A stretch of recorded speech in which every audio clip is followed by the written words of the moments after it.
Welcome to The Explainer. Today, we're diving into a teaching philosophy that pretty much flips the traditional classroom on its head. We're talking about transforming students from just passive listeners into active creators of their own education. So, let's just start with a big question to get us thinking. What if the curriculum wasn't some pre-written book, but a living, breathing document that was built day by day from the actual experiences and interests of the students themselves? You know, that idea? That is the heart of what we call learner-centeredness. And it's not just some fancy buzzword. It's a real fundamental shift in who holds the knowledge and how it gets shared in a classroom. Think of it this way. We're moving away from that classic sage on the stage model, where a teacher just delivers information. Instead, we're moving toward being a guide on the side. In this model, learners are actually invited to step up, to interact, and to help build the very material they're studying. Now, what's so important to get from this quote is that this is not about unstructured chaos. Not at all. The teacher's role is, if anything, more crucial than ever. They become a kind of architect, carefully designing a space where students can safely and, productively take the lead. But what does this actually look like in the real world? Well, it turns out this whole approach wasn't really born in a university lab. It was forged in moments of pure on-the-ground necessity. Let's look at two stories that really prove it. Okay, so our first story actually comes from a movie, the Danish film Italian for Beginners. Just picture this. You're in an evening language class, and all of a sudden, your teacher just disappears. The class is left totally rudderless.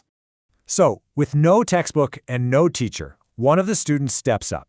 Now, his Italian is barely better than anyone else's, but he has one key qualification. He absolutely loves Italian football. And just like that, the lessons completely change. Instead of following some script, he gets his classmates to create dialogues about their own lives, their jobs, their families, their dreams. The curriculum becomes all about them. All right, now for a true story. A teacher, E.J. Wade, was volunteering in Papua New Guinea when disaster struck. On his way to this remote village, he lost every single one of his teaching materials. So he's faced with a classroom full of students and literally nothing to teach them with. So what does he do? He improvises. He builds a whole new approach just by using the world around them as the classroom, the village, the fields, their daily life. And this is just a brilliant illustration of the concept, right? The kids' own observations and their descriptions of their world, that became the raw material for every single lesson. Their language became the textbook they were creating together every day.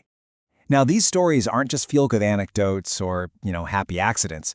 They're perfect examples of principles that have since been formalized into actual teaching methods that any educator can use. One of these frameworks is called community language learning, and it basically formalizes what happened in those stories. Students create the lesson's content from their own conversations, and the teacher becomes a facilitator, helping them analyze the very language they just produced themselves. A similar structure breaks this whole process down into 4 really simple, repeatable steps, which gives educators a clear roadmap. First, you plan an interaction. Then, you have the interaction. Third, you transcribe it. And finally, you reflect on the language that was used. Easy. So the crucial point here is this. The material being studied is totally authentic, it's local, and it's immediately relevant.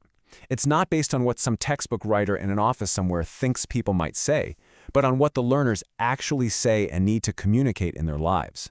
So after all that, what's the big takeaway? Well, it all boils down to a really simple, elegant, and powerful set of core principles that you can honestly apply in pretty much any classroom.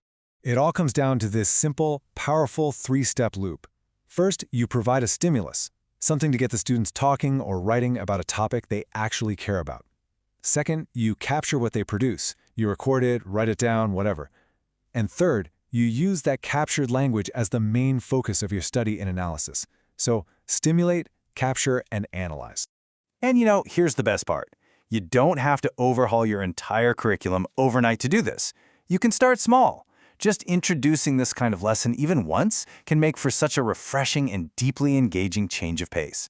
And that kind of leaves us with a final thought to chew on. If you opened up even a little bit of space for your students to become co-creators, what amazing, relevant, and powerful things could they build? Just imagine what would happen in a classroom they helped design.